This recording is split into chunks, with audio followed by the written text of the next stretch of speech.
Bonjour à tous et bonjour à toutes, c'est Logan et Rivaol et nous vous accueillons pour un gaming live un peu particulier puisqu'il s'agit de la bêta multijoueur d'Assassin's Creed Revelations, un jeu qui sortira dans sa version complète et définitive le 15 novembre prochain. Donc là c'est la bêta multi, sortie accessible depuis le 3 septembre, uniquement aux joueurs PS3 qui sont soit possesseurs d'un compte PSN+, soit possesseurs d'un compte Uplay, donc le compte Ubisoft qui permet de jouer en ligne. Ce qui est notre cas en petit Logan. Le jeu est édité par Ubisoft, développé par Ubisoft Montréal, mélange d'action, plateforme, aventure, vous savez comment ça se passe, déconseillé au moins de 18 ans. Et donc notre ami Logan qui est fan de la série Assassin's Creed et encore plus fan voilà, du multijoueur notamment de Brotherhood, eh bien s'est porté volontaire pour tester cette bêta et en faire un gaming live, rien que pour vos beaux yeux. Et mon petit Logan, tu vas nous décrire un petit peu le contenu. Cette bêta, s'il te plaît. Je vais le faire, c'était prévu. Donc on va tout de suite rentrer dans le vif du sujet en précisant que tu trouves deux maps dans cette bêta, à savoir Antioche et l'hôpital des chevaliers, donc deux maps inédites bien évidemment, tu ne les trouvais pas dans Brotherhood. Tu trouves également 3 modes, Deathmatch qui est inédit également, sous 2 versions, 2 formats, facile, donc facile avec le radar tel qu'on le connaît, et normal sans radar. Si vous voulez voir ce que ça donne, je vous conseille d'aller voir l'extrait que j'ai fait concernant ce mode là.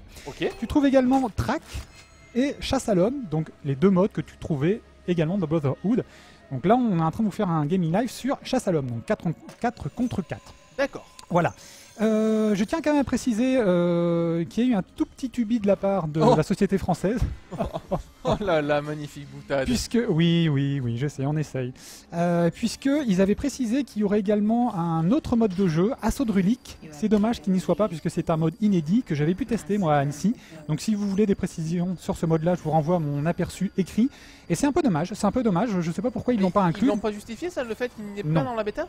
Non, il y est pas. Tu peux juste le voir en fait quand tu vas dans le classement amis, tu vois effectivement Assaut de Rulik, mais tu ne peux pas y jouer. Il est grisé, ouais. Donc va comprendre. Bref, donc on devra se contenter de ce qu'on a. Alors en l'état, il y a quand même pas mal de monde là actuellement, donc c'est plutôt pas mal pour trouver du monde, pour trouver des joueurs.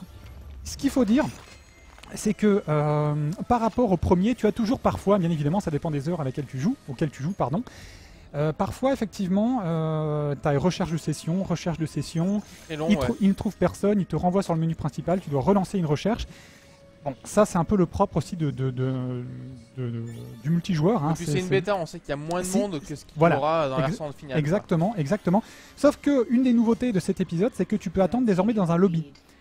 Donc ah oui, donc on te sert les petits gâteaux, les boissons et tout. Non, c'est pas le carré or. Non, c'est dommage. Non, mais tu peux par contre, par exemple, si 1 ou 2 joueurs est arrivé, tu peux également, comment dire, reluquer son profil, voir ses préférences, son niveau, etc. Donc ça permet en fait de patienter en fait un petit peu plus facilement en fait que dans Brotherhood où c'était, il faut le dire, un peu catastrophique. D'autant que une autre nouveauté aussi, par exemple, quand tu fais un mode 4 contre 4, dans Brotherhood, ce qui était énervant, c'est que à la base, la session pouvait commencer si tu avais 6 joueurs. En l'état, c'était jamais ça, ça commençait quand tu avais 8 joueurs. Point. Là vraiment, ça fonctionne beaucoup mieux. Si tu n'as pas 8 joueurs, à partir du moment où tu as 4 joueurs, 2 contre 2, la session va commencer. D'accord. Donc ça c'est une grosse avancée, d'autant que bien évidemment, après une fois que tu es dans la partie, d'autres joueurs peuvent te rejoindre, comme c'était le cas précédemment. Absolument. Je fais une toute petite parenthèse, si vous entendez des voix derrière, qui ne sont pas les nôtres, c'est les voix des joueurs contre lesquels on joue. Pourquoi? Parce que je n'ai pas pu désactiver. Tu as l'option, un voix on-off. Je n'ai pas pu désactiver, donc on est un peu désolé. Mais voilà, ne soyez pas. C'est une bêta après. Voilà. Tout ne fonctionne pas toujours parfaitement. Oui, tout à fait. Ne soyez pas surpris. Qu'est-ce qu'on peut dire également au niveau du système de jeu? Donc c'est une sorte, bien évidemment, d'upgrade du multi de Brotherhood.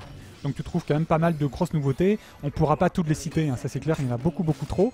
Alors là, ce qu'on va dire grosso modo, c'est qu'on peut parler des animations plus rapides. Vous avez déjà pu le voir, un petit peu mort. Vous avez déjà pu le voir un tout petit peu. Les animations sont plus rapides, donc ça apporte vraiment beaucoup plus de souplesse. Là, dans le cas précis, en tant que chassé ou en tant que chasseur, que quand tu montes aux façades, il est beaucoup plus rapide, donc tu perds moins de temps. Donc ça dynamise d'autant plus, bien évidemment, les parties. D'accord. Tu as davantage de capacités passives. Donc capacité passive, qu'est-ce que c'est? C'est les capacités qui s'additionnent. Deuxième. Fin de la première manche, Logan est deuxième. Ouais. Parce que Logan n'est pas Rivaol, hein. Enfin Rivaol et Logan plutôt. C'est notre compte en ligne sur PS3, Oui. donc ce n'est pas toujours moi qui joue.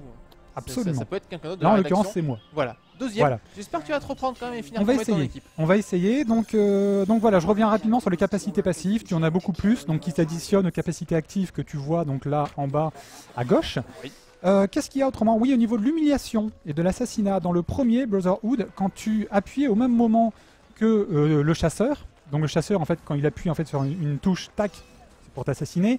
Toi, tu pouvais l'humilier. Quand tu appuyais en fait, quand les deux joueurs appuyaient au même moment, automatiquement Tu mourrais. tu mourrais. Ouais. Là, c'est toujours le cas, sauf que tu vas pouvoir gagner des points d'expérience. En fait, tu vas avoir une mort honorable, c'est ce qu'ils appellent, enfin ils appellent ça D'accord. comme ça. Donc tu vas quand même mourir, mais tu vas gagner des points d'expérience. Donc c'est une grosse avancée Vachement moins également. frustrant du coup pour le coup. Ah c'est clair, c'est beaucoup moins frustrant. Le plus important aussi pour moi, c'est au niveau de l'évolution aussi du personnage, au niveau des capacités notamment, donc que tu peux voir, les capacités actives. Dans le précédent, c'était uniquement, en fait, tu débloquais des capacités en fonction de ton avancée, de l'avancée dans les niveaux. Oui. Là, c'est toujours le cas, sauf qu'il faut également des crédits abstergo que tu vas gagner à l'issue de chaque manche. Alors, D'accord. d'ailleurs, on peut voir, par exemple, la bombe fumigène, qui était une des premières capacités que tu avais dans Brotherhood. Là, tu peux la voir, mais au niveau 20. Sachant qu'il y a 50 niveaux, c'est vrai qu'elle était très puissante. Donc là, ils ont remanié le truc, donc tu peux toujours la voir, mais il faudra attendre un peu plus longtemps. Il faudra aussi avoir le nombre de crédits nécessaires. D'accord. Bon, à ce niveau-là, il n'y a pas de souci. Hein. Par contre, effectivement, tu peux avoir assez rapidement, tu as bien évidemment de nouvelles capacités aussi actives, dont des mines de proximité. Alors, une mine de proximité, par exemple, là, tu vois, il y a un personnage qui a été dans le foin. Donc s'il avait été enchâssé, il aurait pu aller dans le foin, mettre une mine de proximité, et si le chasseur arrive, paf, il va exploser. D'accord. Donc enfin, il va être étourdi par la mine, donc toi, tu n'as plus qu'à ressortir de ton tas de foin, et paf, Par l'éliminé. derrière, voilà. Tu vois, par derrière. Donc Bien ça, lâche. c'est plutôt sympa. Tu as quand même pas mal de petites... tu vois, en fait, quand je te parlais au niveau des animations, ils sont quand même beaucoup plus rapides, surtout quand tu montes sur une façade. Donc je reviens rapidement donc, au niveau des capacités. Donc voilà, tu en as davantage. Au niveau de la customisation du perso aussi, elle est beaucoup plus importante. Tu peux notamment modifier plusieurs parties du corps de ton personnage, donc à savoir la tête, Intéressant. le bras, le torse, la ceinture, notamment. Tu peux également lui acheter aussi des vêtements. Tu peux modifier son arme principale et secondaire. Tu peux également aussi modifier son... Tiens, ça c'est une autre petite nouveauté. Tu peux ranimer aussi tes coéquipiers. Ça te rapporte plus de points, encore une fois. Donc ça c'est plutôt Ah oui. pas mal. Ouais, il y a vraiment beaucoup plus de façons de gagner de l'expérience. Ouais, donc c'est vraiment... Ça t'oblige encore une fois à jouer en équipe. Et ça c'est très sympa en fait de la part d'Ubi. Puisque moi j'adore le multi de Brotherhood parce qu'il est vraiment différent de pas mal de multi. Il faut vraiment que tu joues en équipe. Tu ne la joues pas bourrin. Donc ça c'est vraiment une très bonne chose qu'ils ont accentué dans celui-ci. Et je reviens rapidement donc, sur la customisation du personnage. Donc tu peux modifier l'arme principale, l'arme secondaire. Tu peux modifier son humiliation et sa provocation. La provocation, c'est quelque chose aussi quand tu tues quelqu'un, tu peux le provoquer. Et donc ça t'offre à nouveau des points en plus. D'accord, il y a quand même 1000 façons de gagner des points en fait. Ouais, beaucoup plus que dans Brotherhood. C'est mieux amené, c'est techniquement, hein, ça se vaut. Il y a toujours des petits trucs. Il y a un petit truc en fait qu'ils n'ont pas résolu. Ça c'est un peu dommage quand tu es chassé, quand tu vas dans une foule. Très souvent dans Brotherhood.